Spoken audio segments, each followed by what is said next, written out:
Baik, eee, assalamualaikum warahmatullahi wabarakatuh. Pada kesempatan kali ini saya akan insya Allah mencoba untuk membawakan presentasi untuk tugas UTS Bahasa Indonesia yang berjudul Analisa Tekanan Pompa Terhadap Debit Air. Langsung saja yang pertama adalah latar belakang. Pompa adalah suatu peralatan mekanisme yang digunakan untuk memindahkan fluida cair dari suatu tempat ke tempat lain melalui suatu media pipa dengan cara menambahkan energi pada fluida cair tersebut secara terus-menerus. Tekanan zat adalah satuan fisika untuk menyatakan gaya persatuan luas. Gaya yang dimaksud di sini adalah gaya yang tegak lurus dengan permukaan dari suatu objek.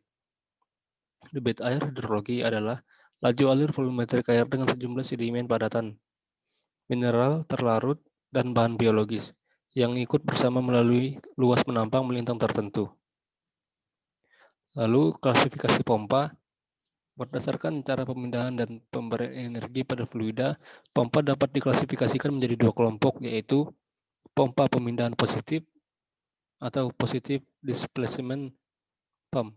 Pompa pemindahan positif ini adalah pompa dengan ruangan kerja yang secara periodik berubah dari besar menjadi kecil atau sebaliknya, dari kecil menjadi besar.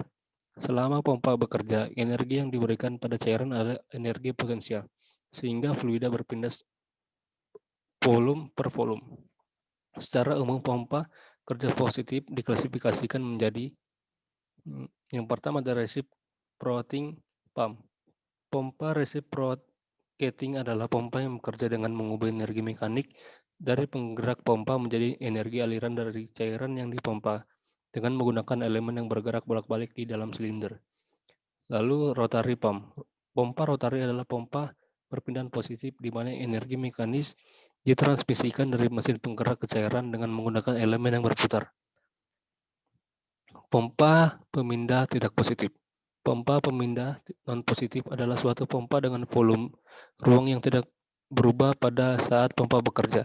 Berikut ini adalah beberapa keuntungan pada pompa sentrifugal dibandingkan jenis pompa perpindahan.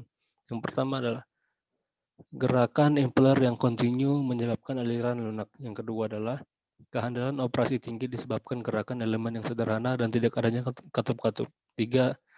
Kemampuan untuk beroperasi pada putaran tinggi. 4. Ukuran kecil sehingga hanya membutuhkan ruang yang kecil. 5. Harga dan biaya perawatan murah berdasarkan konstruksi rumah pompa atau casingnya, maka pompa sentrifugal dapat diklasifikasikan menjadi single volute pump dan double volute pump. Metode penelitian. Yang pertama adalah tachymeter. Tachymeter adalah sebuah instrumen atau alat yang mampu untuk mengukur kecepatan putaran dari poros atau piringan seperti yang terdapat pada sebuah motor atau mesin lainnya. Alat ini biasanya menampilkan revolution per minute atau RPM pada sebuah pengukur skala analog, namun yang versi tampilan digital juga sudah semakin populer. Kedua, pressure gauge atau disingkat PG adalah alat instrumen yang berfungsi sebagai indikator untuk penunjuk besarnya tekanan dari fluida yang ada dalam perpipaan atau alat proses. 3 adalah valve, merupakan komponen yang berfungsi untuk mengatur keluar masuknya air yang mengalir melalui pipa. Dinamo merupakan komponen yang dipergunakan untuk berbagai aktivitas ataupun kegiatan tertentu. Kelima adalah V-notes, berfungsi untuk sebagai penampung air yang jatuh dari putaran turbin dengan bentuk persegi panjang yang di dalamnya ada penyekat air berbentuk V untuk mengetahui berapa debit air yang dialirkan pompa per detik. Lalu penggaris adalah sebuah alat pengukur dan alat bantu gambar untuk menggambar garis lurus. Yang tujuh adalah bak penampung, digunakan sebagai tempat penyimpanan air, juga sebagai titik akhir jatuhnya air dari proses perputaran turbin air.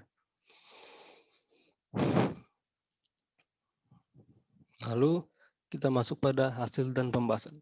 Dalam pengujian ini, data yang diamati adalah tekanan pompa yang menghasilkan putaran turbin terhadap debit air yang melalui sudut V. Data yang diperoleh dari penelitian ini adalah tekanan pompa dan debit air pada proses perhitungan dan pembaca alat ukur pressure gauge atau MISTAR. Proses perhitungan ini merupakan konversi dari data hasil pengukuran pada pembaca gauge dan Mister yang kemudian diplot dalam satu tabel dan grafik agar mudah dianalisa. Jadi bisa dilihat pada tabel itu adalah hasil eksperimen tekanan dan putaran.